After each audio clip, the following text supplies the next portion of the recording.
বিগত সরকারের অন্যায় অবিচারের প্রতিবাদে মায়ের লাল ওড়না মাথায় পেঁচিয়ে মাকে সালাম করে বৈষম্য বিরোধী ছাত্র আন্দোলনে যান শ্রাবণ। দেশকে অত্যাচারীদের হাত থেকে রক্ষা করতে পারলেও বেঁচে ফিরতে পারেননি শ্রাবণ। দুর্বৃত্তদের ছোড়া ৮টি গুলির আঘাতে নির্মমভাবে নিহত হন ২০ বছরের তরুণ সৈয়দ ইশতিয়াক আহমেদ শ্রাবণ। আমাকে সালাম করে আমার একটা ওড়না মাথায় বেঁধে তারপর গেছে। যেদিন ৪ তারিখের ঘটনা ওই দিন আমার সাথে কথা হয় নাই, আমি বাসায় ছিলাম না, বের হয়েছি। সে আমার প্রথম সন্তান, আমার বন্ধুও ছিল। সে উচ্চশিক্ষার জন্য আমেরিকায় যাবার কথা ছিল শ্রাবণের। স্বপ্ন ছিল জীবনের প্রথম রোজগারের টাকা দিয়ে বাবা মা বোনকে নিয়ে হজ করার। সব স্বপ্নই যেন ফিকে হয়ে গেল তার।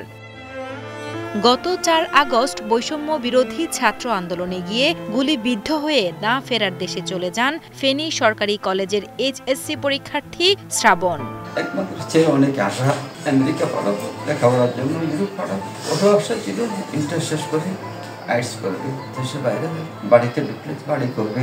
স্বপ্ন ছিল হজ করবে, আমাকে ওর বাবাকে নিয়ে, 2 বোনকে নিয়ে এবং আমার মাকে নিয়ে।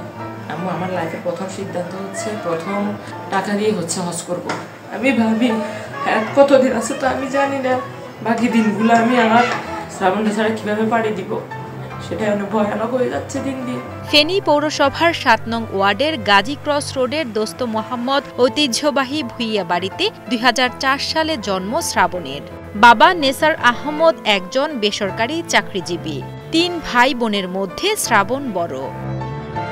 ২০২২ সালে ফেনী সরকারি পাইলট হাই স্কুল থেকে এসএসসি পাশ করেন তিনি। ২০২৪ সালে ফেনী সরকারি কলেজ থেকে এইচএসসি পরীক্ষায় অংশ নিয়ে 7টি পরীক্ষায়ও অংশগ্রহণ করেন। অনেক জায়গায় আমার ছেলের ব্যানার দিয়েছে, কিন্তু আমি ব্যানার দিকে তাকাতে পারি না, অনেক কষ্ট হয়। সবসময় তার চেহারা আমার সামনে আসে, আমি ভাবতে পারি না যে আমার ছেলে যে আমার কাছে আর আসবে না। জানা যায় ৪ আগস্ট দুপুরে দুর্বৃত্তদের হামলায় 8টি গুলি বিঁধে শ্রাবণের বুকে, পিঠে, কানে ও একটি হাতে।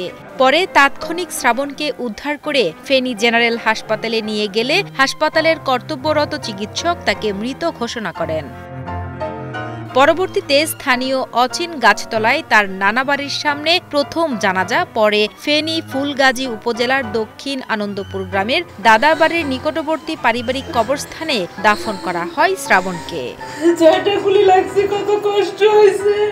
ছেলের এমন অনাকাঙ্ক্ষিত মৃত্যু কিছুতেই মানতে পারছেন না শ্রাবণের বাবা মা। শ্রাবণের এই মৃত্যুর জন্য যারা দায়ী তাদের আইন অনুযায়ী দৃষ্টান্তমূলক শাস্তির দাবি জানান পরিবার। এদেরকে মৃত্যুদণ্ড দেওয়া হোক, সরকারের কাছে এটাই দাবি। মৃত্যুদণ্ড ছাড়া কোনো বিচার চাই না আমি, শুধু মৃত্যুদণ্ড। এদেরকে সবাইকে মৃত্যুদণ্ড দেওয়া হোক, ফাঁসির আওতায় আনা হোক।